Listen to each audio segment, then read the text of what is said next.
It's a continuing process, Your Honor. And again, this list goes up to the national level, and this is the watch list that we use in going after personalities in the different locations in the country, Your Honor. In other words, Pidea, even when we have this drug list unvalidated, the 5,000 of them, you come up with your own validation in cases where you receive reports about involvement in drug operation. You come up with a separate and entirely new validation. Tama po ba yung understanding ko? Yes, Your Honor. It's a continuing process, and this list is a active list, we may call it, Your Honor. Mr. Chair, I wish to continue my interpellation with Colonel Garma. Meantime, I will yield to the other members. Okay, thank you, Congresswoman Luistro. Congressman Paduano, you're now recognized. Thank you, Mr. Chair. Follow-up lang to kay Captain Albutra. You mentioned about two police personnel that you brought to Calamba. Sino nga yung dalawa? Mr. Chair, PO3 Eugene Calumba and PO3, Eugene Calumba, Mr. Eugene Chair, Calumban, and is PO2 Melgin Bulandres, Mr. Chair. is PO2, Melgin Bulandres po, Mr. Chair. Bulandres. Yes, Mr. Active Chair. pa ba sila sa duty ngayon? Si Eugene Calumba po, Mr. Chair, ay namatay na po siya, Mr. Chair. Namatay. Opo, Mr. Chair. What cause of his death? Siya po ay namatay, Mr. Chair, sa Cebu City, Mr. Chair. Cause, ang tinatanong ko, ano yung Nabaril po siya, Mr. Chair. binaril? Opo, Mr. Chair. Kailan yon? Hindi ko na po maalala, Mr. Chair, yung date, Mr. Chair. Hindi mo na malaman? Sige nga. Yung Bulandres, After po nung namatay po si Eugene, Mr. Chair, mga ilang araw po, nagpa-relieve na rin po siya, Mr. Chair. Hindi ko na po alam kung saan siya, Mr. Chair. nabaril din yung Bulandres. Na-relieve po, Mr. Chair. Na-relieve po siya, Mr. Chair. After Na-relieve? Na-relieve po, Mr. Chair. Yes, Mr. Chair. When was that? 2018, Mr. Chair. 20? Sometime on 2018 po, Mr. Chair. 2018. Yes, Mr. Chair. Pagbalik niyo sa Cebu, anong assignment niya? Sa Police Station 1, Mr. Chair. Under sa'yo. Opo, Mr. Chair. So, nung nabaril yung a certain Kalumba? Kalumba ba yon? Eugene Calumba, Mr. Chair. Oh, nung nabaril yung Kalumba, anong assignment niya? Siya po ay Station 1, Mr. Chair. Sa'yo? Under sa akin, pero Under sa'yo? may... Siya po, Sandali, tinatanong kita, under sa'yo? Yes or no? siya po ay assigned sa Unit 2, Mr. Chair, pero operationally under control po siya ng... Dahan-dahan lang po, hindi ko maintindihan. Ano, please? Si Eugene Calumba, Mr. Chair, ay assigned sa Police Station 1, Mr. Chair. Under sa'yo? Yes, Mr. Chair, pero siya po ay operationally controlled by Ma'am Garma, Mr. Chair, that time. Under sa'yo, pero operationally controlled by Colonel Garma? Yes po, Mr. Chair. Wala. Mr. Chairman, wala na si Colonel Garma? Chairman? Wala na si Colonel Garma. So, that was 2018 also? Opo, Mr. O Chair. kanina tinatanong kita, ba't hindi mo matandaan kung kailan siya na-assign at saka namatay? Yung exact date po ang hindi ko matandaan, Mr. Chair. Huwag kang mag-abogado dito. Sorry po, Mr. Chair. Nung tinanong kita kanina, sabi mo, hindi mo na matandaan. I'm referring po sa exact date po, Mr. Chair. Hindi ko naman tinanong yung exact date eh. Well, in fact, kung hindi kita tinanong kung saan siya nakasign, hindi mo sinabi na under your station 1. Eh, yung Bulandres. During the time, Mr. Chair, nung nangyari po yun kay Eugene, Sandali, tapusin mo na. After nung Calamba, saan siya na-assign? sa Cebu City rin po, Mr. Chair, Police Station 1, Mr. Chair. Station 1 din, sa'yo din, di ba? Opo, Mr. Chair. From Calamba, binitbit mo pabalik sa Cebu. Nung nullified po yung order namin, Mr. Chair. Kaya nga, Opo, Mr. bitbit mo. O tapos, Tapos nag-courtesy call po kami kay Ma'am Garma. ay, hindi ko tinatanong yung courtesy call. Ang tinatanong ko yung assignment ng Bulandres. So namatay yung Calamba under your watch sa station mo. Tapos anong nangyari kay Bulandres? Na-relieve na rin po siya, Mr. Chair. Why? Hindi ko po alam, Mr. Chair. Station 1 commander ka, hindi mo alam na nirelieve siya? You're lying. Hindi ko po maalala, Mr. Chair, kung bakit siya Nako, na-relieve. huwag tayo maglokohan dito, ha? Bata mo yung dalawa, bit-bit mo pa Calamba, at then bumalik ka sa Cebu, tapos mo hindi mo alam? Why they were relieved? Ang alam ko po, Mr. Chair, na-assign, bumalik po siya sa Negros, Mr. Chair. Ang tanong nga, bakit siya nirelieve? I have no idea, Mr. Saan siya Chair. inassign? Sa Negros Oriental. No idea po, Mr. Chair. Kung Mr. Chairman, itong si Albutra, kanina pa to eh. Napakasinungaling to, kung hindi mo makorner, hindi sasagot ng tama. Ngayon, bata mo yung dalawa, tapos hindi mo alam. Eh, yung investigation with regards to the death of Calamba, ba't siya pinatay?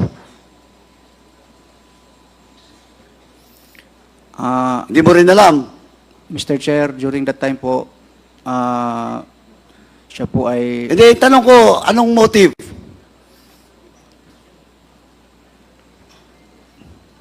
Ang kwento po nun, Mr. Chair, Anong motive? Pulis ka, hindi mo alam? Bata mo, hindi mo alam? Hindi mo man lang chinek kung anong motive? I have no direct idea talaga, Mr. Chair. Mr. Chairman, now I move to cite in contempt Captain Albutra for lying in this committee in violation of Section 11, Paragraph C of our rules. So move, Mr. Chairman.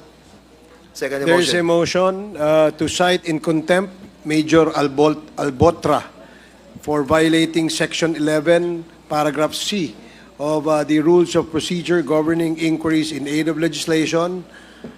And it was duly seconded. Are there any objections? Hearing none, the motion is approved.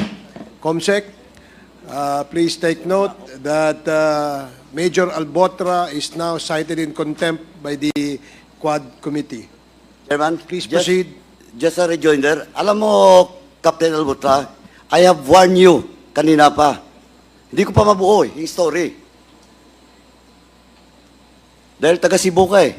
Pero you were assigned to Dumaguete, kaya mapacheck ko rin yung record mo. Pati yung dalawa mong tao. Nagsisinungaling ka eh. Babalikan ko pa rin yung Calamba on the next hearing. Kung hindi kita makorner, alam mo, akala mo dito, hindi kami nag-imbestiga. Akala mo dito, hindi namin alam kung paano kukunin yung mga information. Oh, you are not cited in contempt. I will not ask you anymore. In the next hearing, you better cooperate. Next, Mr. Chairman, doon na muna ako kay Captain Albutra. Ang dami pa kong alam sa iyo. May sunod-sunod pa. In the next hearing, magkakaalaman tayo. Mr. Chairman, I would just like to ask, no? Kasi napag-usapan na rin yung Albutra. Second motion. Mr. Chairman, since Chairman Ako is not around, I will move to detain Captain Albutra in the premises of the House until the committee report will be adopted in the plenary. So move, Mr. Chairman. There is a motion, as stated, duly seconded. Hearing no objection, the motion is approved. Mr. Chairman. Major Mr. Chair. Albotra is now cited in contempt. and to be detained in the premises of the House of Representatives until the duration and termination of the committee hearing of the Quadcom and until the committee report is approved and adopted in the plenary. Mr. Chair. Chair. Okay, Congressman DS.JJ Suarez, and then Congressman Dan Fernandez. DS.JJ. Thank you very much. Mr. Chair, just a point of clarification. Are we pertaining to the partial committee report or the final committee report in the penal provision of in the penal part of the contempt? Or the, Final, What is the pleasure of the movant? final, Mr. Chairman, until the committee report will be adopted in the plenary, as I've said, Mr. Chairman. Thank Okay, you. Until the final and complete plenary, final and complete committee report. committee report is approved and adopted in the plenary. Thank you very much, Mr. Chair. Mr. Chair. Now, Congressman Dan Fernandez. Captain Alboltra, we were so lenient for so many hours with you. And by citing you in contempt, at the end of the road, you will be thankful with this Quadcom. Because it is your safety that we are after for. Sana, lagay mo sa utak mo yan. Yun lang po, Mr. Chair. Maraming salamat po. Thank you, Congressman Dan Fernandez. Now, Congressman Paduano, you may proceed. Thank you, Mr. Chairman. Anyway, pinag-usapan na rin yung Region 7. Can I ask Colonel Grijaldo to take the seat? Colonel Grijaldo. After ni...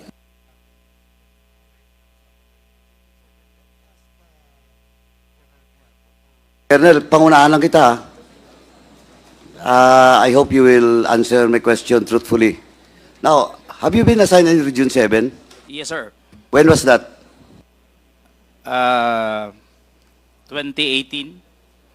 Just 2018 I could not remember to? the exact date, Your Honor. Sorry?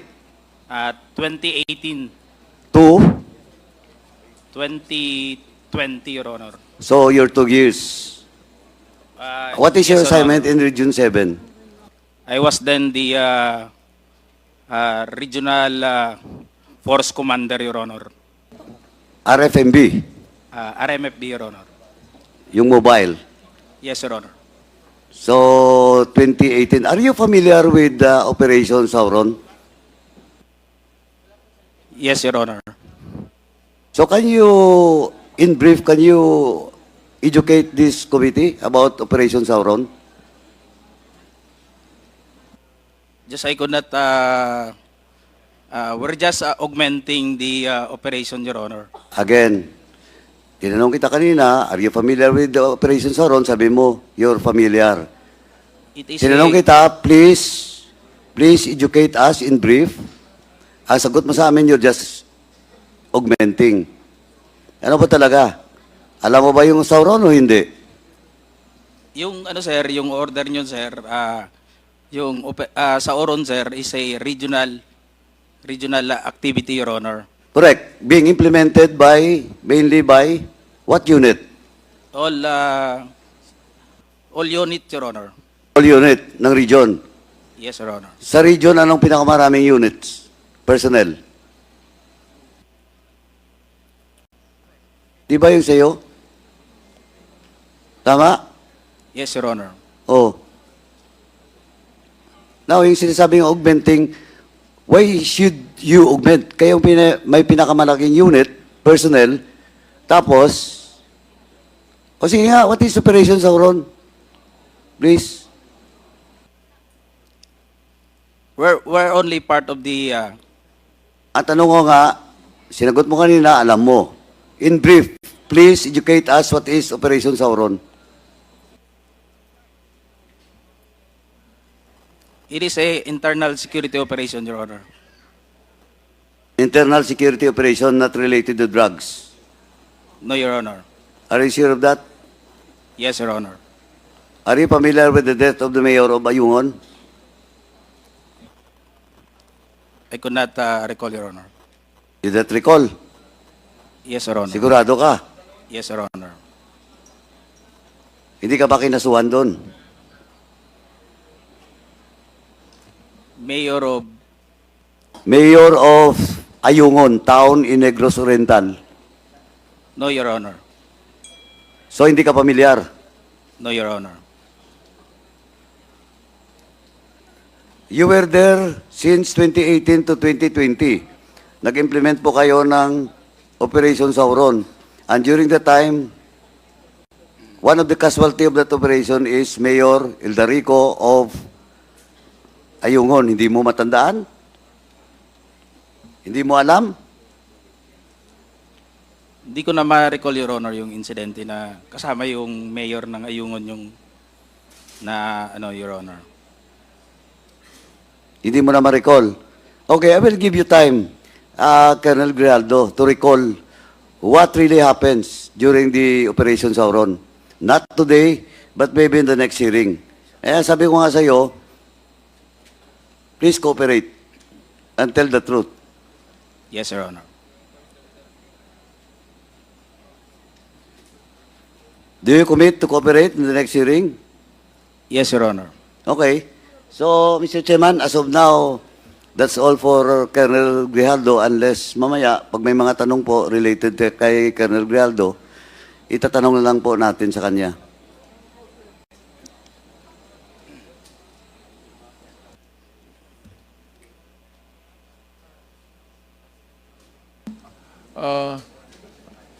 Okay. Who is the next interpolator? Mr. Chair, if I may be recognized, Go ahead, Attorney Cheldo. may I just inform the Quad Committee that under the circular that was signed by then PNP Chief Bato de la Rosa, MC Memorandum Circular 16-2016, it contains the terms negate and neutralize, which were, as explained by General Gigi Lasso of PIDEA, which really mean to kill. And that is something that we have been emphasizing from the beginning, that it was that circular that operationalized the war on drugs and gave the imprimatur to the PNP to kill by using those words, negate and neutralize. That's all, Mr. Chair. Thank you, Attorney Jokno. The manifestation is noted.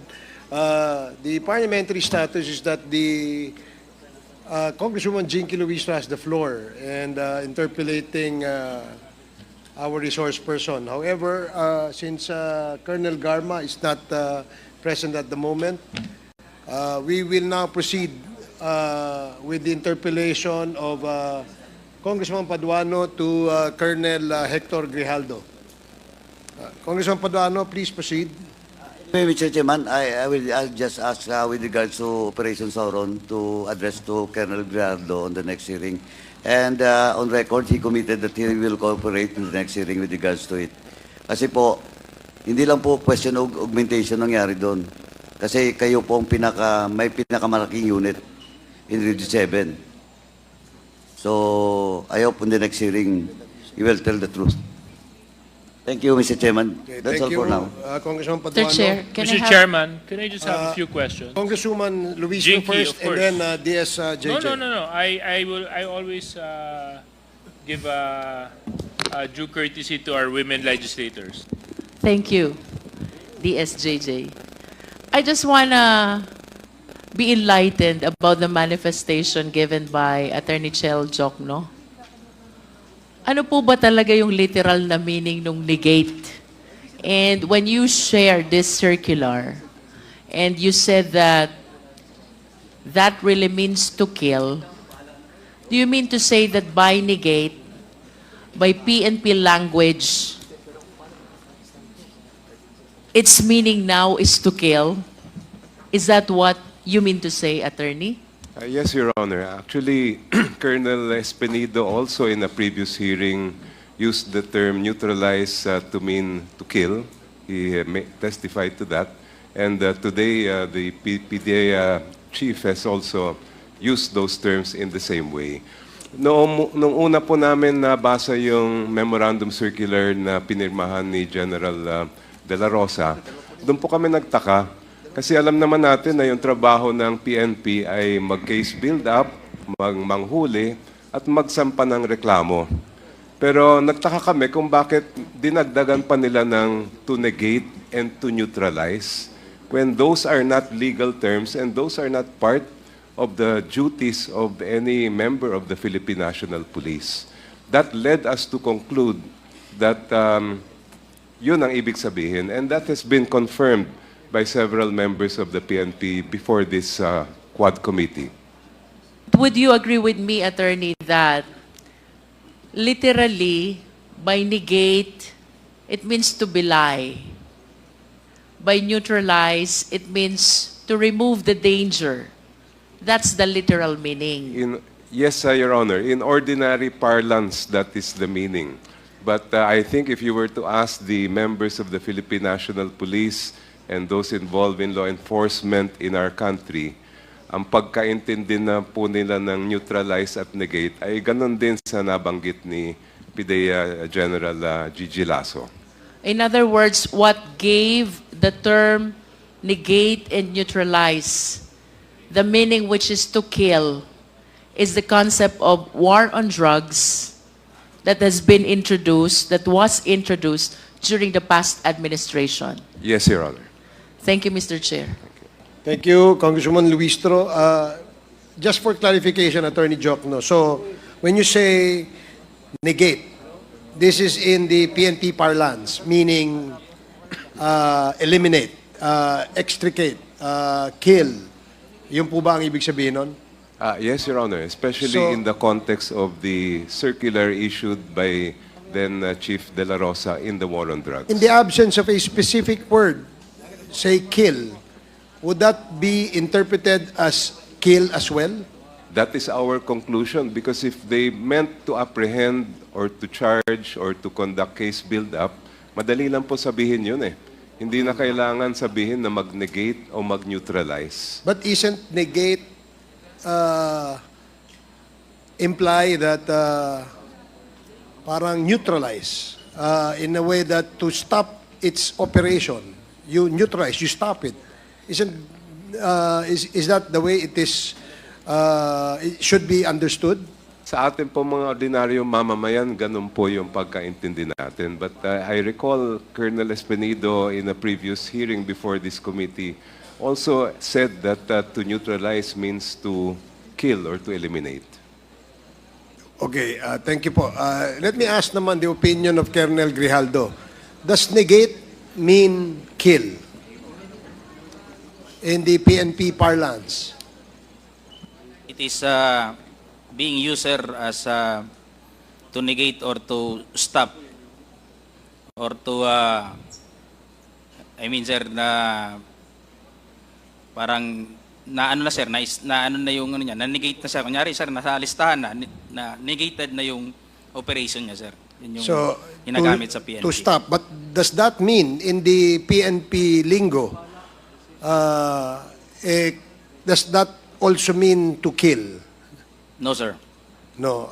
Si Colonel Patay, ganun din po ba ang iyong Yes, Your opinion? Honor, that doesn't mean that negation is killing. That's stopping his or her activities. Thank you. Si Colonel Castillo, ano po ang inyong opinion?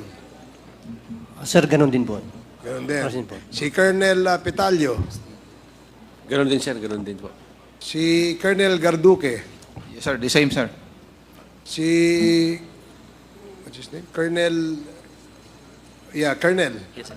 Andula. Yes, sir. Same po, sir. Your Honor. So you all agree, or you are all in agreement that the word negate, as stated in that memorandum, does not mean to kill.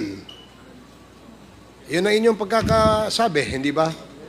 So, how do you now, example, no? How do you now negate a high-value target, a drug lord?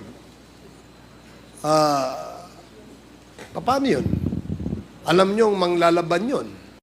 Hindi magpapahuli ng buhay yun. It's just a thought na I'd like to expound eventually. So, at this point, I'd Mr. like to Chair. thank Yes, DSJJ? I think I was the one after Congresswoman G. Yeah, I'm sorry, I completely forgot. Yes, DSJJ, you're now Yeah, recognized. just a few questions lang dito kay Captain Albotra. Captain Albotra. Kailan kayong bumalik ng Cebu? Cebu ba ang binalikan yung probinsya pagkatapos niyong ma-assign dito sa Region 4A? Opo, sir. Your Honor, Mr. Chair. So gaano katagal kayong naglingkod dito sa Region 4A? Yung duration po ng order, sir, was from June 4 to 27, sir. June 4 up to? June 27, 2018 po, sir. So ilang buwan yun? Less than a month lang po, sir. Less than a month. Yes, sir. So less than a month lang yung operations mo dito sa Region 4. Actually, sir, the actual operation, sir, is only 6 days, sir. 6 days lang. Yes po, sir, kasi nag-courtesy call pa po ako, sir, ng region, PPO. Tapos umuwi pa po ako, sir, kasi birthday ni ni wife ko, sir. Tapos saka ako nakabalik, sir. Ito ba regular practice sa PNP na pag nag-assign ng mga officers sa iba't ibang lugar, less than a month lang ang kanilang tour of duty? Your Honor, Mr. Chair, hindi po, Mr. Chair. So, hindi, di ba? Yes, Mr. Chair. So, bakit napakaikli ng iyo? Very unexpectedly po, Mr. Chair, na nullified nga po yung order namin, Mr. Chair. Tapos, sa tagal ng career mo, ilang beses ka na nabigyan ng ganitong order na na-assign tapos sa maikling panahon lang, naibalik ka rin sa pinanggalingan mo? Yun lang po, Mr. Chair. That was the one and only time. Yes po, Mr. Chair. Nung inassign ka sa Region 4A, sino-sino yung nakasama mo ulit? Nagbanggit ka ng mga pangalan kanina. Sino-sino sila? You mean to say yung kasama ko from Pro 7, Mr. Chair? Yung kasama mo, oh. Si Eugene Calumba and SPO3 Bulandres, Mr. Chair. Kalumba at saka si SPO3 Miljen Bulandres po. Bolantes. Opo, Mr. Chair. Parehas sila galing Cebu. Kasabay mo sila. Opo, Mr. Chair. So kayong tatlo, hinugod sa Cebu, dinala sa Region 4A. Tama. Opo, Mr. Chair. At pagkatapos ng kulang-kulang isang buwan, kayong tatlo, ibinalik ulit sa Cebu. Tama. Tama po, Mr. Chair, kasi na-cancel po yung order namin, Mr. Chair. So, yung dalawa mong kasama, si Bolantes. Bolantes nga ba yung pangalan? Opo, Mr. Chair. Nasaan na siya ngayon? Nung na-relieve po siya, Mr. Chair, from Station 1, hindi ko na po alam, Mr. Chair, kung saan na pong unit siya na-assign, Mr. Chair. Tapos yung isa niyong bang kasama, Siya po ay namatay, Mr. Chair. kailan siya namatay? Sometime in June 2018 yun, Mr. Chair. Anong dahilan kung bakit siya namatay? Nabaril po siya, Mr. Chair. Bakit siya nabaril?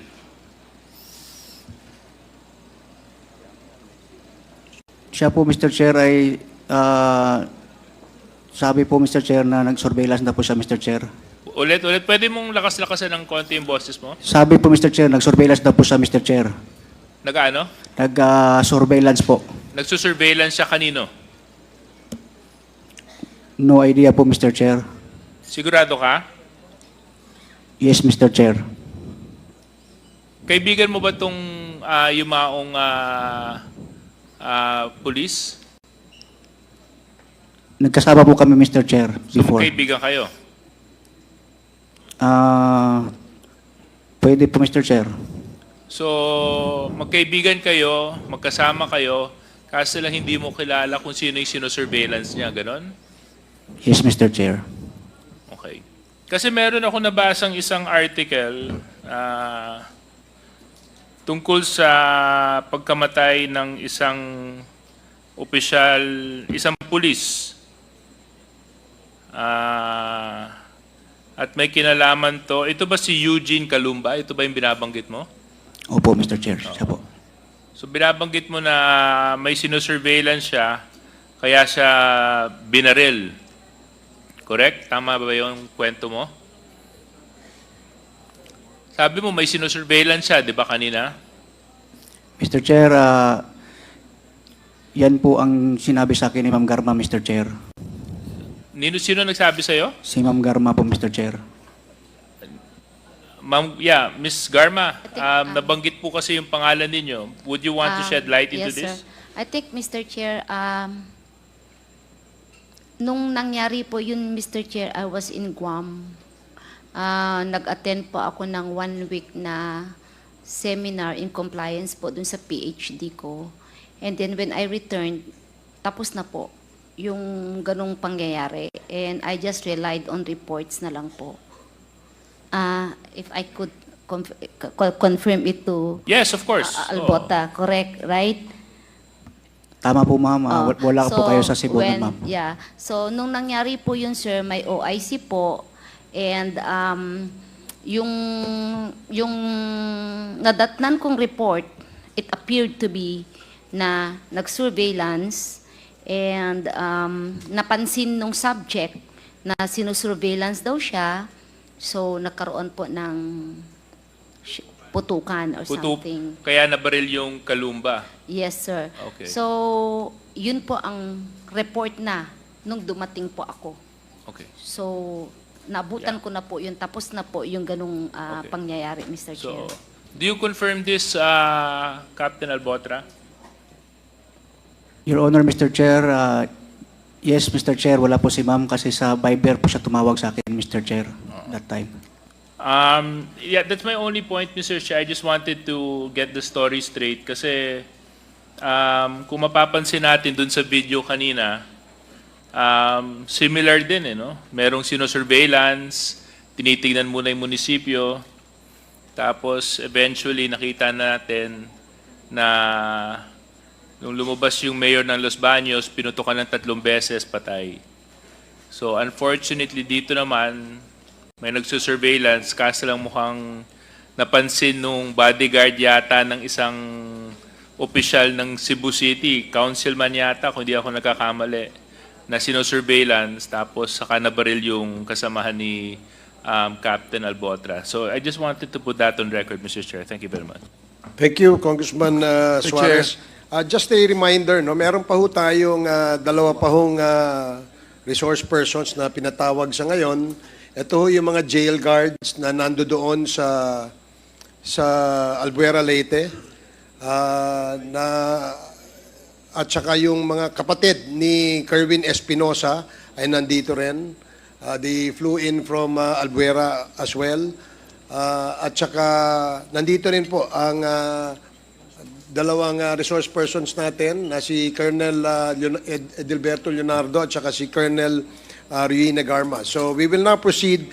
I'd like to thank Mr. Tamisin. Mr. Chair, Yes. just want to make a manifestation, please. Okay, Congressman Abante, you're recognized for your manifestation.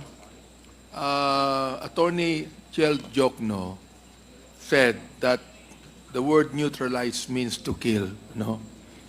Then when our chairman asked our police officers if that would be the right word, they said no.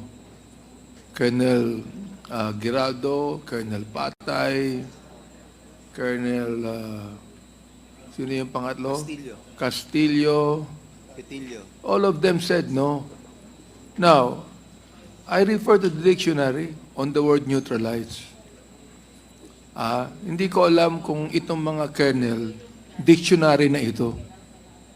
Palagay ko, alam nyo naman ang ibig sabihin niya. Ito nakalagay, oh. To kill. Neutralize means to kill, destroy, to put to death deliberately, assassinate, execute, liquidate, murder, rub out, slay, terminate, take out. So, Mr. Chair, I do not know where our colonels who are graduates of the Philippine National Police Academy got their meaning on the word neutralize.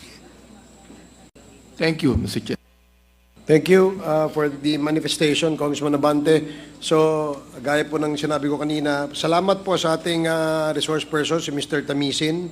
At sana po sa susunod na mga pagdinig at kung nangangailangan ng iyong presensya, I hope you will make yourself available. As of this time, you are excused. If you wish to stay, you can stay to be an observer in this committee hearing. Now, we will proceed with our next resource person. We'd like to ask Comsec, please call Colonel Edilberto Leonardo and Colonel Garma is already present. So, 1 minute suspension.